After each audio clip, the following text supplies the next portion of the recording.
You're watching the Eternal Tournament Series. Hello and welcome to round 4 here at week 2, season 4 of the Eternal Tournament Series. I am Truedawn, joined as always by my wonderful co-host Bairdrus.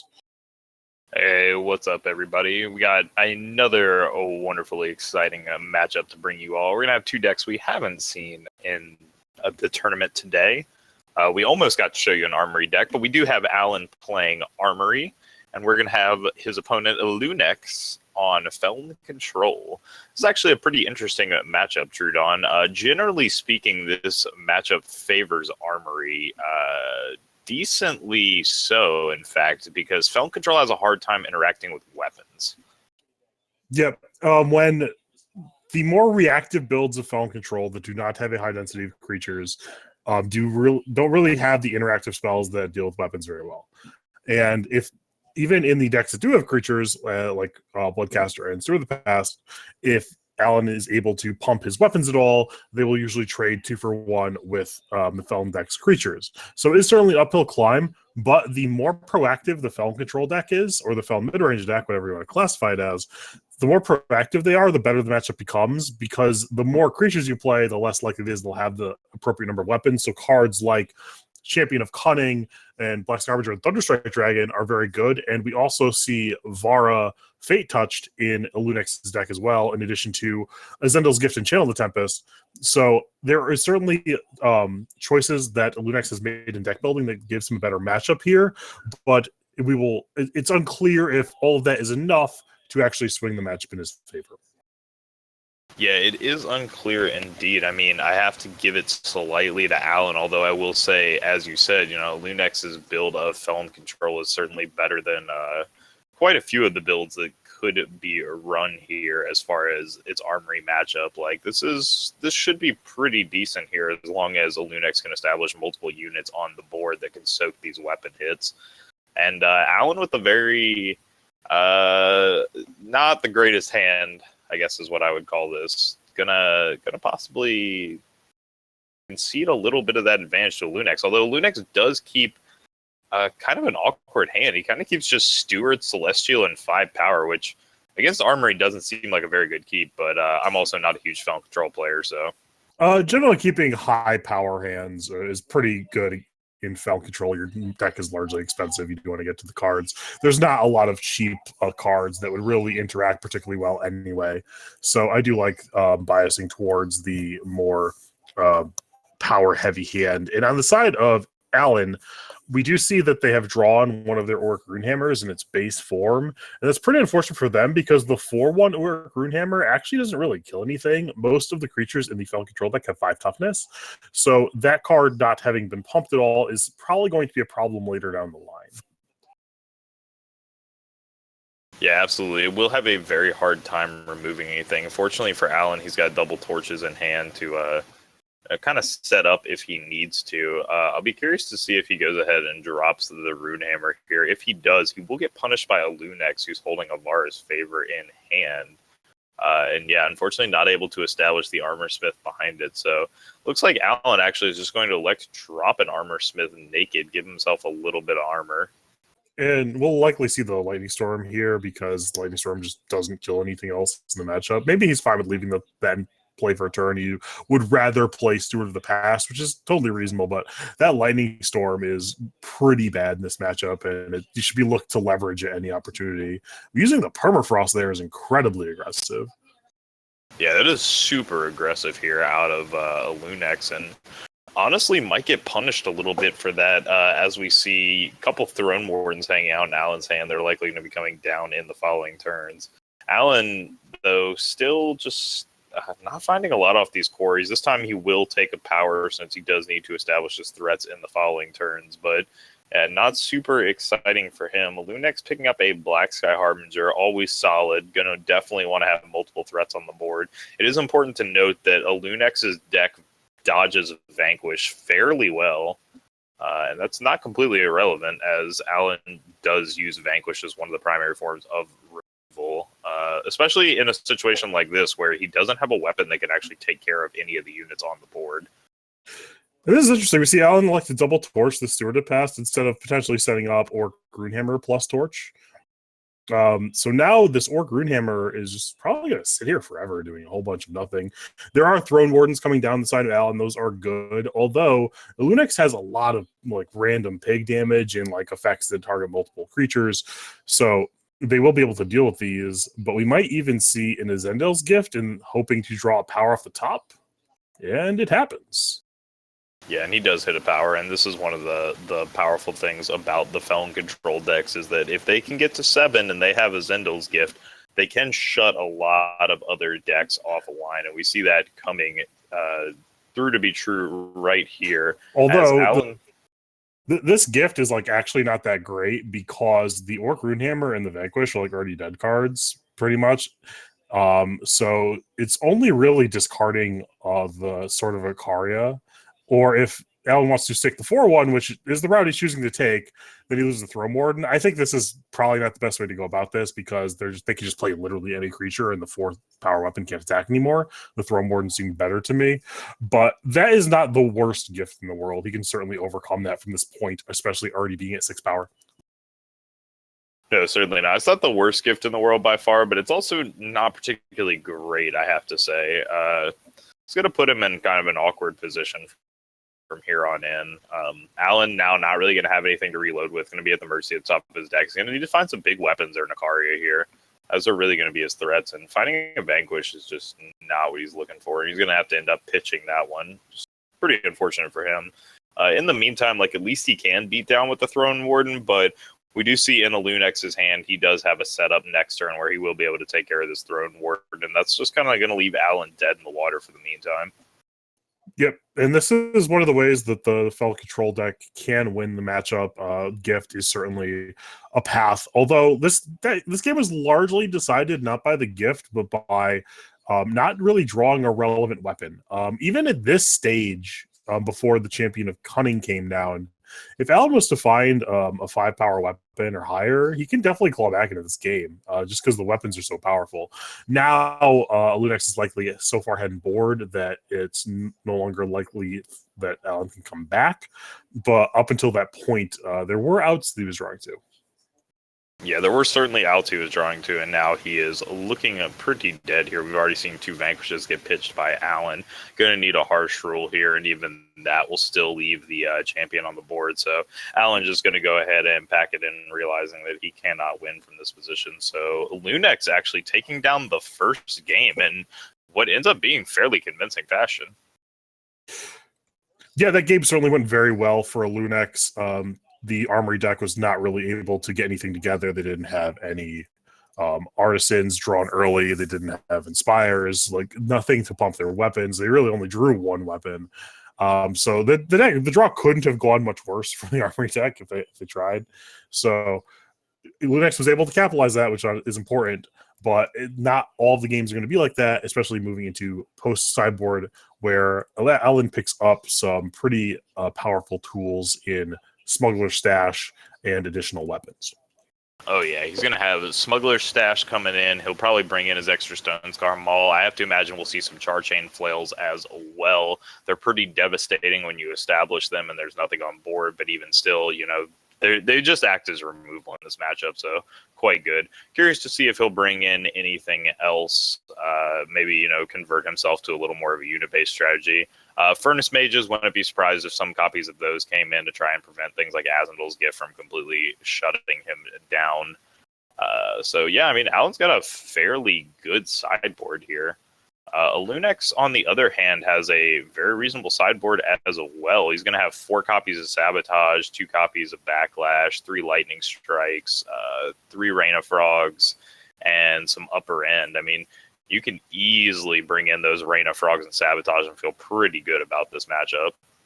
Yeah, we did see the Rain of Frogs come in as well as the Sabotages. Sabotage being very powerful this matchup, hitting weapons potentially, also able to hit Smuggler's Stash. So that card's going to be important. Timing that card is going to be important, but it's a lot of important interaction. Elunex gets to get rid of some of the bad removal spells in his deck. Now has much higher density of cards that are actually relevant. So I think both decks do get a lot better post board. Obviously, Elunex might get the better end of it, though, after looking at what both players are bringing to the table. The smuggler stashes certainly are relevant, but there's just a lot going on the side of Elunex that I think that the Armory deck might have a hard time dealing with. Yeah, absolutely. I mean, we did see Elunex have 10 cards, I think, to bring in for this matchup in the form of 3 Lightning Strikes, 3 Rain of Frogs, and 4 Sabotage. I mean, that's quite a lot of counter pressure that he can apply to Alan, and really all of it interacts with the core of Alan's strategy. It's not really just hitting fringe parts of the deck, but it's hitting every single main card in his deck. So it's going to be pretty devastating for him if Elunex can use those cards at the right times to pressure the right cards. But this definitely does not put Alan out of it by any stretch of the imagination. This is still his game to win. Yep, just starting the game off with a couple Artisans, as we do see one in that current opening hand. We will see if Alan likes to keep it. But Artisan is one of the more important cards in the matchup, being able to play that early because it makes all of your weapons large enough to actually interact profitably with the Felon's creatures. And we do see Alan has a double Artisan draw. Yeah, absolutely. Pitching 1 Artisan for 2, deciding that 1 is always better than 2 in this situation. And this is going to give him a nice little advantage on these weapons going forward. Picking up a Quarry. Quarry, a very solid card in this matchup, reducing the cost of some key weapons and units like Ikaria. And it's especially better once you have these Armor Smiths down in play. They let you just kind of cipher through the top few cards of your deck and really decide what you're looking for.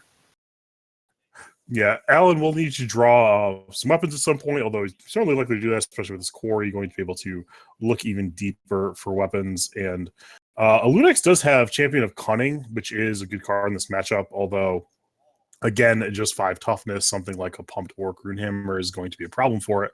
Though, that Zendel's Gift that's going to be able to come down exactly on turn 7 may be a way for Elunex to sneak this game out.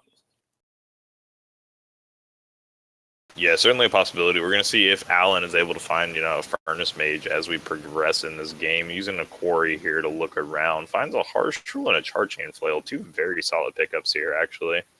That Charchain Flail is powerful. Yeah, that is a very powerful Charchain Flail. Starting off as a 3/4 without actually hitting it with Power Surge. It's going to be pretty crazy, although we do see the Lightning Strike hanging out in Elunex's hand. If he can manage to keep his power up for it, that'll be devastating. But if Elunex decides to tap out here and drop this Champion of Cunning, it's going to get punished with this Charchain Flail pretty heavily. And if the Champion of Cunning doesn't get extended, we might see Alan play the Throne Warden, which would allow this Charchain Flail just to get so much value. And then if they ever are able to draw what I presume are their 4 copies of Smuggler Stash post board, that Charchain Flail is just starting baseline is like a 6/8 or whatever.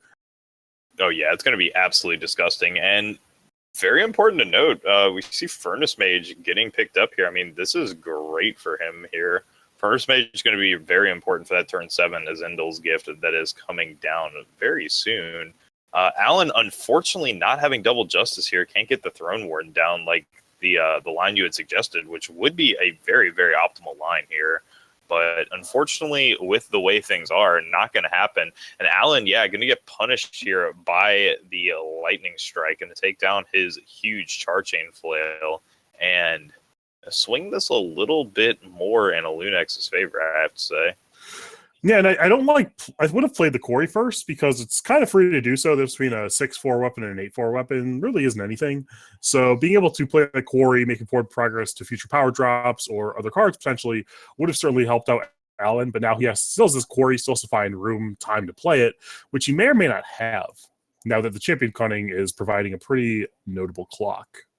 Yeah, very true. Although we do see, fortunately for Alan, Orc Runehammer get picked up. Unfortunately for him, still unplayable. Yeah, still unplayable without the double justice. So in the meantime, I mean, things are just not looking very good here.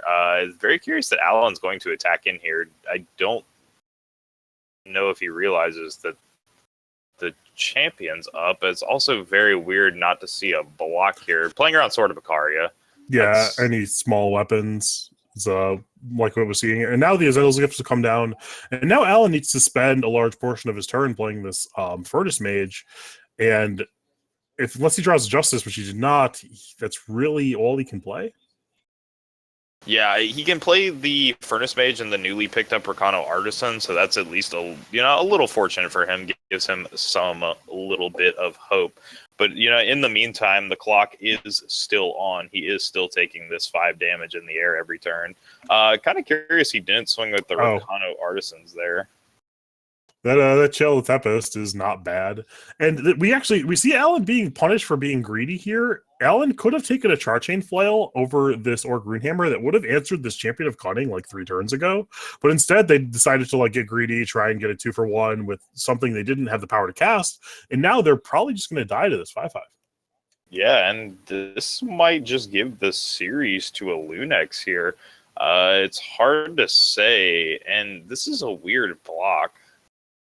Like, you're gonna lose 3 of your units here, right? Like Furnace Mage. Yeah, I mean the 2/1s are kind of expendable, so being able to play around an Annihilator or whatever, it's probably worth sacrificing a 2/1.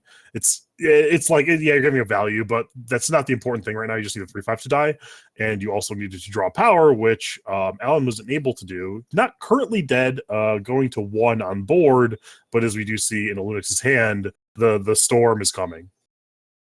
Yeah, absolutely. And unfortunate for Alan here not picking up that other Justice, but you are correct. He did have the option at some point to take a Charchain Flail over an Auric Runehammer off of a Quarry, and we kind of see him just reaping what he sowed here in a way, being a little bit greedy, trying to get like a solid 2-for-1, and just ends up losing him the game here. I mean, he goes down to 1. He might think he's alive. This Channel of the Tempest is going to finish the game out.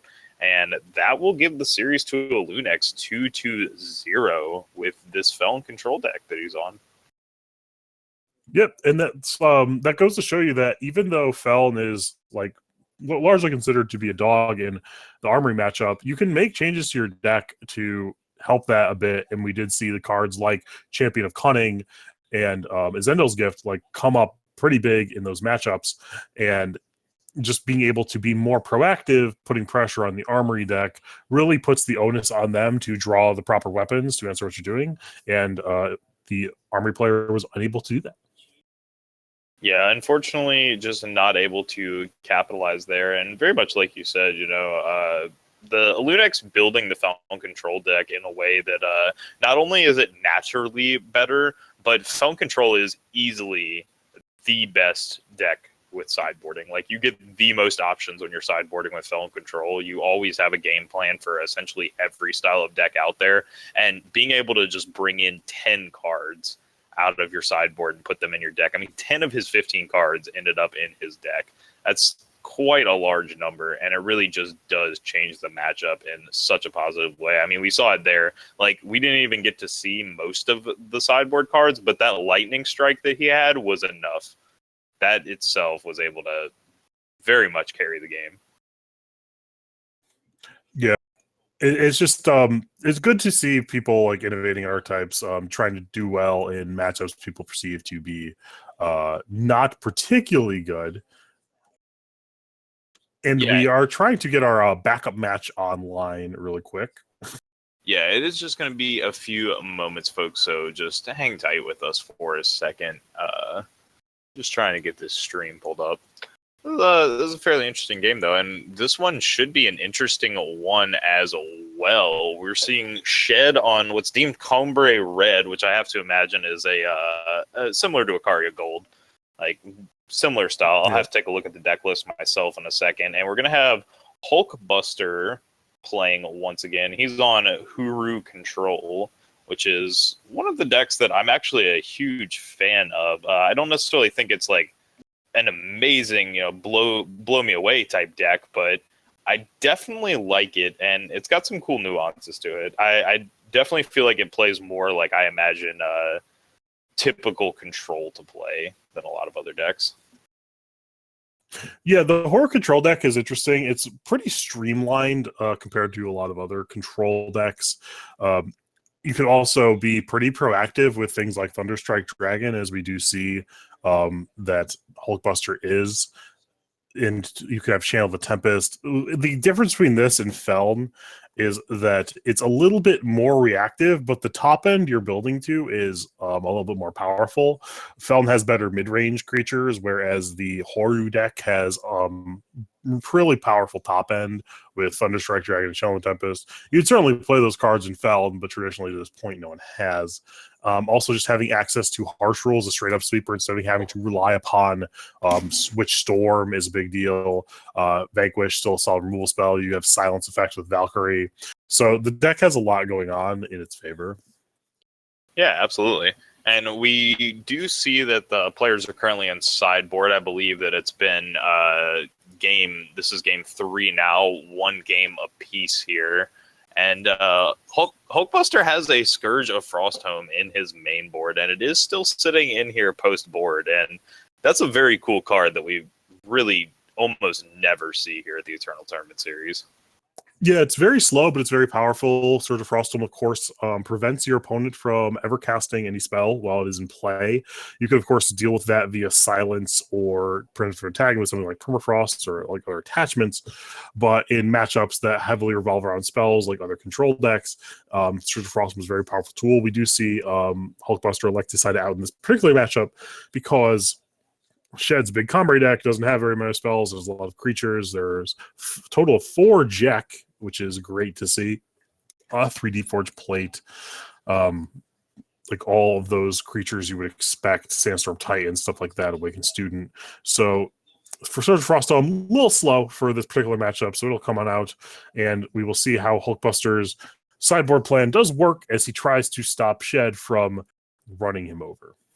Yeah, and it's interesting that you said that, because when I read Combrei Red, I said, oh, this is like Ikaria Gold. But looking at this deck list, this actually doesn't look anything like Ikaria Gold. Like, this is a lot lower to the ground, a lot leaner. You're not playing it nearly as much of the high end, and you're not really playing for inevitability in this deck. This is a deck that's more focused around putting down overstated and powerful units, maybe equipping them with the Deep Forge Plate and just beating your opponent to death and throwing some obliterates at the end game if you have to. Yeah, this deck is very much built to utilize the power of Jack.